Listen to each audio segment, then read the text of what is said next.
तो आत्मा के साथ साथ जो दूसरी की भी जो आत्मा है वो कहाँ परमात्मा है। एक तो आत्मा और परमात्मा, परात्मा वो भी तो आत्मा ही कहोगे, ये परात्मा है।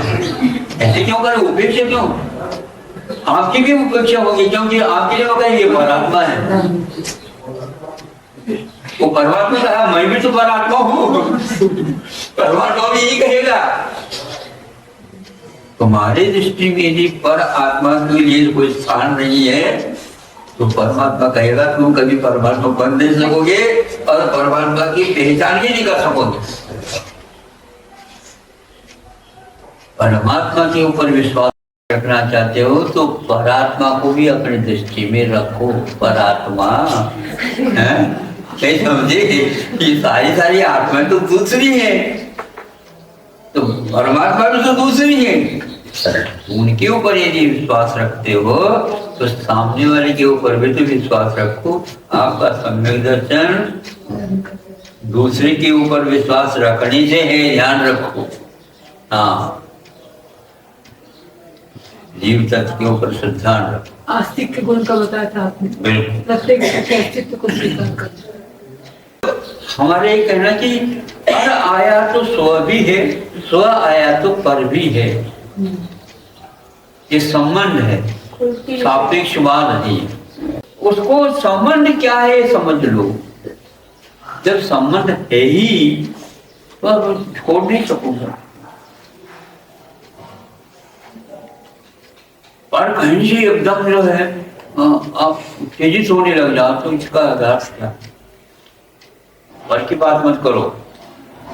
अध्यात्म में तो पर की, अरे कैसे अध्यात्म, अधिक आत्मा जो निकट है तो कोई बहुत दूर भी कोई होगा, उस अपेक्षा से आप निकट आ गए, ये समझे? हाँ, दूर के अपेक्षा से पास। ये पास है, ये निकट है तो एक दूर भी कोई होगा, उसको यदि नहीं जानोगे तो विकट होगा।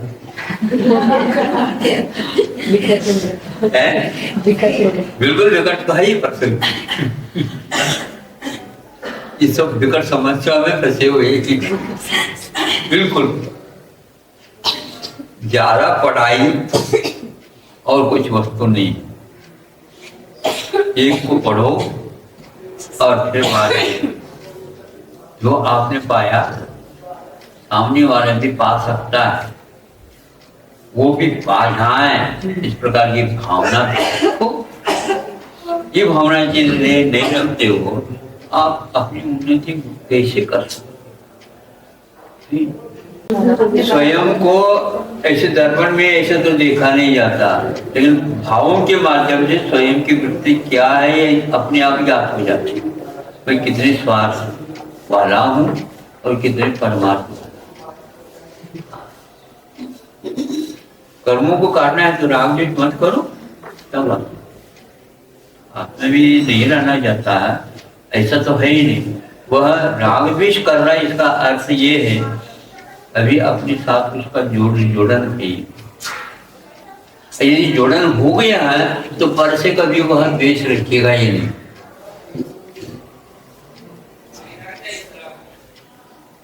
पर्याय दृष्टि गलत नहीं, पर्याय मूर्छा गलत। हाँ, द्रव्य दृष्टि हमारे हमेशा द्रव्य दृष्टि का, हमेशा थोड़ी द्रव्य दृष्टि रहती है। हाँ, मूर्छा जो आती है पर्याय के बिना नहीं आती, लेकिन जो विषय पर्याय को बना रहा वो मूड ही ऐसा है नहीं। यदि ऐसा होता तो 12 भावनाओं का चिंतन करने वाला मूड होगा, क्योंकि वह तो पर्याय है।